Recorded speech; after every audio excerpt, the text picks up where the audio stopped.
Founded in 1834, the Vermont Asylum for the Clinically Insane is one place you definitely won't want to go after dark. The beautiful grounds stretch across 1,000 acres, most of the campus buildings are historically listed and are all laced with terrifying tales of ghostly happenings and hauntings. The institute is still a functioning asylum today. With today's philosophies based on the humane treatment of its mentally ill patients, the staff aim to create a family-like environment, with emphasis on good meals, fresh air and exercise. Behind closed doors however, the institute once performed a range of electroconvulsive therapies on the patients. Although they were utilized in a very limited capacity, the ECT clinic is now closed, and for good reason. Back in the late 1880s, the patients of the Vermont Asylum were set the task of building a retreat tower. This is now the most notorious building at Brattleboro. The doctors believed that the physical labor would help the patients to gain stability, and so they set to work building this large, eerie stone tower. However, the ill-devised plan had the very opposite effect on the patients, much to the doctors' dismay. One by one the many inmates took it in turn one afternoon to climb the tower and throw themselves to the rocky cliff below. The number of suicides at the Vermont Asylum Retreat Tower is a closely guarded secret, although according to the patient records, it was a frighteningly high number. The reason for the suicides is to this day unknown, and will remain a mystery at the Vermont State Asylum. The tower has not been open to the public or patients, for obvious reasons, since 1887. It remains an eerie reminder at the edge of the Institute's large grounds. Over the past century there has been thousands of reports from patients, visitors and staff of a ghostly apparition falling silently from the tower only to disappear seconds before hitting the ground. The bodies of the suicides were laid to rest in a special cemetery, hidden in the grounds, filled with unmarked graves. Those who have visited the memorial site report feelings of immense uneasiness and always leave with haste. The suicides of Brattleboro Tower remain one of Vermont's darkest mysteries to date.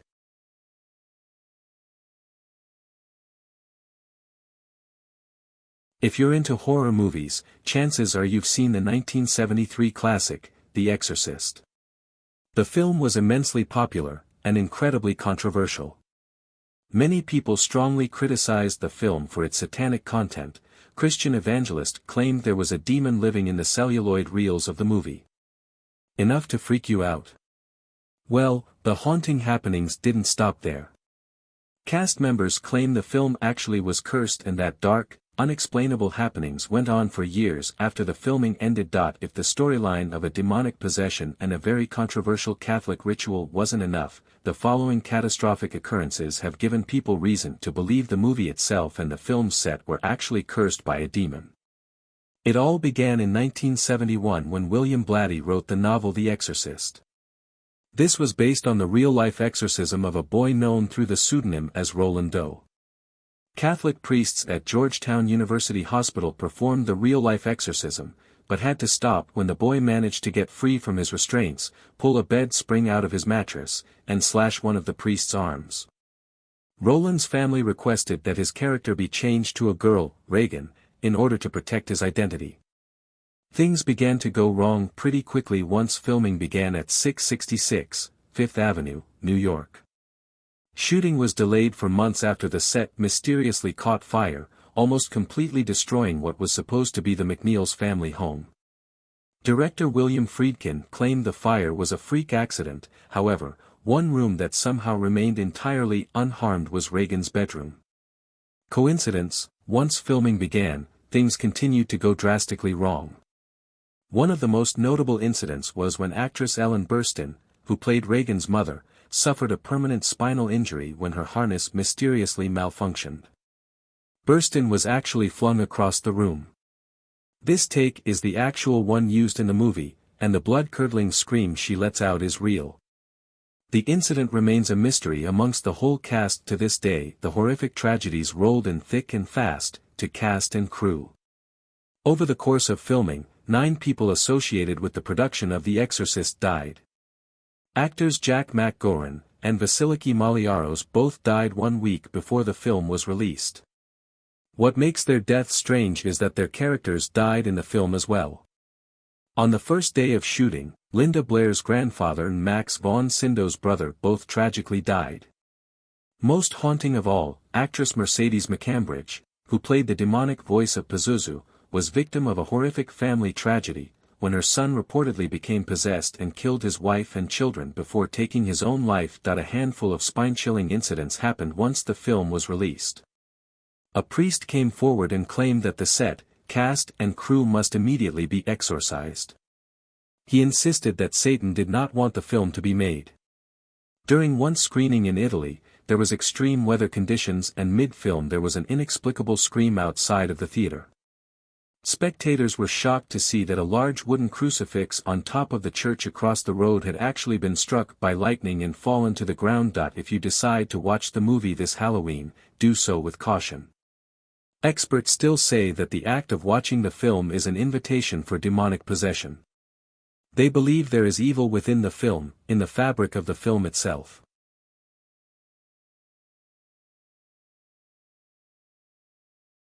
You may or may not believe in spirits, demons or the supernatural, however this next story might be just what you need to change your mind. They say pictures are worth 1,000 words, well this one is worth 1,000,000 nightmares. The painting named The Hands Resist Him was painted in 1974 by Bill Stoneham. The original photograph of Bill was taken by his parents when he was 5 years old, living out of his grandmother's closet at the time in his father's attempt to save money. Little did the family know that the innocent photograph of their son and his friend playing would become one of the most infamous modern legends. So, here's the story of how an innocent photograph turned into an image that haunts the internet's nightmares. Stoneham was working for an art gallery at the time and was commissioned to paint 2 paintings a month, for a fee of $200 each. With a deadline approaching, he quickly painted The Hands Resist Him and passed it on to the gallery, thinking no more of it. The painting was soon purchased by actor John Marley, famous for his role in The Godfather. Soon after, in a seemingly unrelated death, Marley passed away. That was the last anybody heard of the painting for the next 26 years. A family found the painting lying face down behind an abandoned brewery. Seeing value in it, they decided to take the artwork home with them. Little did they know what they were embarking upon. The first few days were normal. The family hung the painting in their 4-year-old daughter's room and that was that. After a few days the little girl grew afraid of the painting, saying that they were fighting in the night and scaring her. Being rational adults, the parents put this down to their infant daughter having an overactive imagination and they moved the painting out of her room. Over time, the family grew increasingly uncomfortable around the painting, and couldn't explain why. The father decided enough was enough and went about setting up a motion-activated video camera on the painting at night. Sure enough, what they found was terrifying. Just as their daughter had said, the painting contorted itself, leaving just the little girl stood holding what looks like a gun and the little boy fleeing the frame entirely. The family, astonished and petrified at their findings, listed the painting on eBay, with a product description that reads like something out of a bad Stephen King knockoff. Warning: do not bid on this painting if you are susceptible to stress-related disease, or if you are faint of heart or are unfamiliar with supernatural events. By bidding on this painting, you agree to release the owners of all liability in relation to the sale, or any events happening after the sale, that might be contributed to this painting. This painting may or may not possess supernatural powers that could impact or change your life. However, by bidding you agree to exclusively bid on the value of the artwork, with disregard to the last 2 photos featured in this auction, and hold the owners harmless in regard to them and their impact, expressed or implied. The family also reached out and pleaded that somebody come and exorcise their home. They would not share details on why exactly, they simply stated unspeakable happenings and that was that. The eBay listing attracted a great deal of attention from day one, with the family receiving 30,000 viewings and thousands of emails reporting supernatural experiences from simply clicking on the listing. The painting sold for a mere $1,025 to gallery owner Kim Smith, and now goes by the nickname, the Haunted eBay Painting. By the time the painting was sold to gallery owner Kim Smith for $1,025, its legend had spread across the internet. A month after the eBay auction ended, Smith spoke with paranormal website surfingtheapocalypse.com about life after purchasing what had become known as the haunted eBay painting. Smith displayed the painting in the gallery for a few months, however, the strange happenings continued. Reports of uneasiness, nausea, blackouts and demonic whispers began to roll in. Viewers all seemed to naturally avoid the painting. Children would scream when in its presence. After viewing the painting, on 3 separate occasions viewers were taken to hospital due to losing consciousness. 3 men also mysteriously passed away soon after coming into contact with the painting. 2 of these men were Henry Seldes, who wrote an article on the piece, and Mr. Feingarten, who requested to display the painting in his gallery. The painting has only been shown 4 times in the past 17 years, and now rests in a storage cell beneath Smith's gallery and hasn't been touched for years.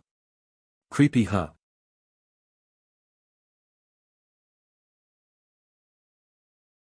This urban legend has been around for a long while, with different variations of it being told time and time again. I'm sure you've heard spooky stories of stalkers and murderers hiding underneath innocent, unexpecting girls' beds. With the tragedy being the result of the victim being simply in the wrong place at the wrong time. However, this tall tale became a sickening reality in room 112 of the Burgundy Motor Inn in Atlantic City, New Jersey. The police received a chilling call from a petrified guest in the early hours of the morning to the motel on the July 24th.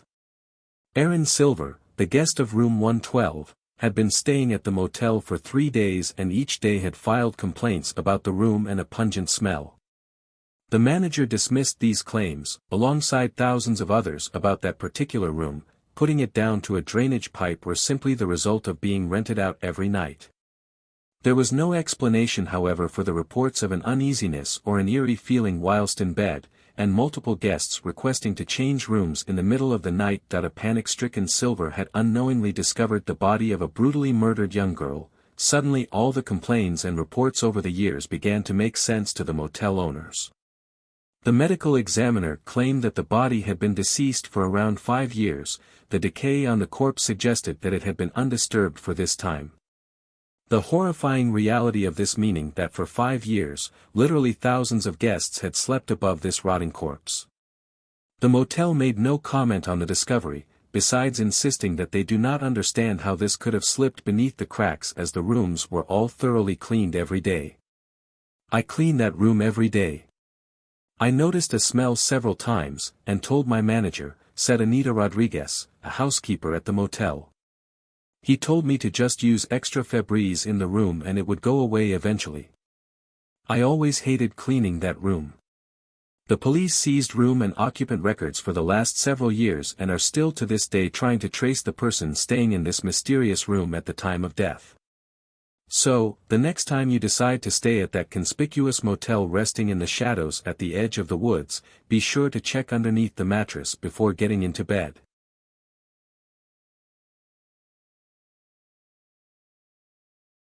This story again might sound familiar to some of you. This is probably because Hollywood got a hold of the story and made it into a blockbuster horror movie called The Conjuring. The movie is actually based on a horrific series of events happening on Rhode Island in the 1970s. A girl named Donna received the Annabelle doll from her mother, who spotted the rag doll in a hobby store. Donna was living with her friend Angie at the time. The girls displayed the doll in their living room and thought nothing more of it. Around a month after receiving the doll, the girls realized that the doll seemed to move positions on her own. At first it was just subtle changes, but over time the movements increased. The girls decided to dismiss the issue and stored the Annabelle doll in a cabinet in their living room. They would leave the house and come back to find the doll on the sofa. One night, the girls had a friend stay the night. The man claimed he had a dream that the doll had attacked him in the night. Lou, aged 26, woke up to find severe bruising and scratch marks across his chest. This frightened the girls, but they did not throw the doll out. For the next few weeks, things began to get even stranger. Notes were left in various places in their home saying, "Help me," in a child's writing. Donna and Angie decided enough was enough and they took the Annabelle doll to a medium. The medium told the girls that the doll was possessed with the spirit of a little girl. Researchers later found that this was the spirit of the doll's previous owner Annabelle Higgins, who tragically died in the home at age 7. The medium said that the spirit in the doll was not one to be scared of, she just wanted to stay with Donna and Angie and be safe, and that she meant no harm. Strange happenings got even stranger, and the girls decided that there was more to the spirit in Annabelle than the little girl. They called paranormal investigators, the Warrens, who deemed that the doll was not possessed by Annabelle Higgins' spirit but an inhuman presence, which was putting on a face in order to attach itself to a human host. Terrified, Donna and Angie agreed that it was best that the Warrens took the doll to their occult museum, where she remains today. The doll was exorcised and blessed with holy water, then locked in a special glass case in the museum. The inhumane demonic presence is said to be locked in the case with the doll. The Warrens urged that the case must never be unlocked, no matter what the circumstances. Many people are skeptical about Annabelle and her haunting story, one of which was a young man in the early 2000s, who visited the occult museum with his girlfriend. He began tormenting the doll, shouting and banging on the glass case. Witnesses reported that he screamed, "If you are real, come on, scratch me. Do it," in an attempt to impress his girlfriend. Ed Warren calmly removed the young man from the premises and told him not to mess with this kind of darkness. On his way home, the young man lost control of his motorbike. He died instantly, but his girlfriend survived the incident. She was hospitalized for over a year. When investigators asked what happened, the girl explained that they were laughing about the Annabelle doll and the bike suddenly began to swerve. The police actually credited the doll with the murder of the young man, and published the story as a warning to the public, that we should not challenge evil, as if God is real, so is Satan. If you're feeling brave this Halloween, why not take a trip to the Warrens Occult Museum? Just be sure not to taunt Annabelle.